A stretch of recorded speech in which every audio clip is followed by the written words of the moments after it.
ताज्या बातम्यांसाठी ABP माझाला subscribe करा आणि बेल आयकॉन प्रेस करा। या कोरोनामुळे अनेक व्यवसाय संकटात सापडले, त्यामध्ये सर्वाधिक फटका बसलाय तो सलून व्यावसायिकांना। लॉकडाऊन नंतर सलूनची दुकानं सुरू झाली आहेत, मात्र कोरोनाच्या धास्तीने ग्राहकांनी सलूनकडे पाठच फिरवली आहे।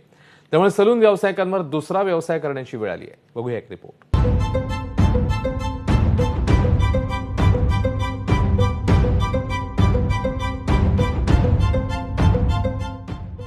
औरंगाबादमध्ये एका सलून बाहेर लागलेला एक बोर्ड सध्या सर्वांचंच लक्ष वेधून घेतोय। आता याचं कारणही तसंच आहे, कारण या ठिकाणी सलूनच्या बोर्डासोबतच हा वेट लॉसचा बोर्ड लागलाय। 1-1.5 वर्षापूर्वी याच हर्षा अँड संजय सलूनमध्ये MBA इंजिनियर आणि डॉक्टर झालेल्या मुली देखील पार्लरचं प्रशिक्षण घेतात ही बातमी आम्ही केली होती। मात्र त्याच हर्षा अँड संजय सलूनला आपले शहरातले 2 आउटलेट बंद करावे लागलेत, तर दुसरीकडे सुरू असलेल्या या सलूनमध्ये देखील वेट लॉसचा जोड व्यवसाय त्यांनी सुरू केलाय आणि हे सगळं घडलंय लॉकडाऊनमुळे।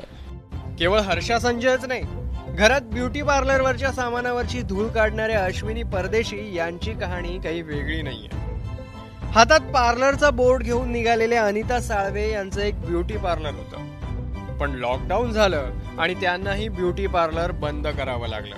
घर पण माझं किरायचं आहे, घर पण किरायचे, दुकान पण किरायचे, दोन्ही किराये मी भरू शकत नव्हते। त्यामुळे मग मला ते मजबुरीनं बंद करावं लागलं। बंद करून मग मी घरात पण व्यवसाय चालू केला आहे। घरात व्यवसाय चालू केला तर घरात पण काही एवढा रिस्पॉन्स नाही।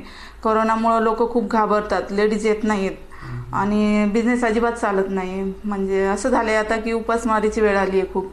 घरामध्येच माझं पार्लर आहे आणि माझ्या घरामध्ये माझे आई वडील आहेत, त्यांचं वय 60 वर्षाच्या वर आहे। त्यांना त्यांच्या भीतीने त्यांना काही होऊ नये या भीतीने मला पार्लर बंदच करावं लागलं।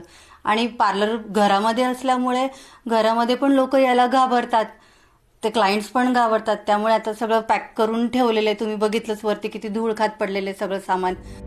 औरंगाबादमधील तुकाराम पारे यांच्या हातात कधी काळी कैची होती, पण त्याच हातात आज चहाची किटली आहे।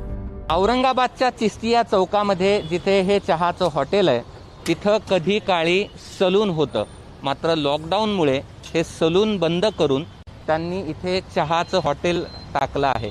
1994 पासून त्यांचा सलूनचा व्यवसाय होता, मात्र लॉकडाऊननं त्यांना हॉटेल टाकायची वेळ आली। माझ्याकडे 4 वर्कर होते, पण लॉकडाऊनमुळं आमचा पूर्ण धंदा लॉसमध्ये गेलेला आहे। त्याच्यामुळं मला सलून बंद करून हॉटेल चालू करण्याचा निर्णय घ्यावा लागला। संपूर्ण महाराष्ट्रामध्ये कोरोनाच्या पार्श्वभूमीवर नाभिक समाजाचं खूप मोठं नुकसान झालेलं आहे। कोरोनाच्या काळात लोक सलूनमध्ये जायला धजावत नाहीयेत। राज्यात सलून व्यवसायावर लाखो कुटुंबाची उपजीविका अवलंबून आहे। सलून व्यवसाय बंद झाल्यानं अनेकांनी आत्महत्याही केली आहे। कोरोनाचं संकट हळूहळू दूर होईलही, पण झालेलं नुकसान कसं भरून काढणार हा प्रश्न मात्र अनुत्तरितच आहे। कृष्णा केंडे, ABP माझा, औरंगाबाद।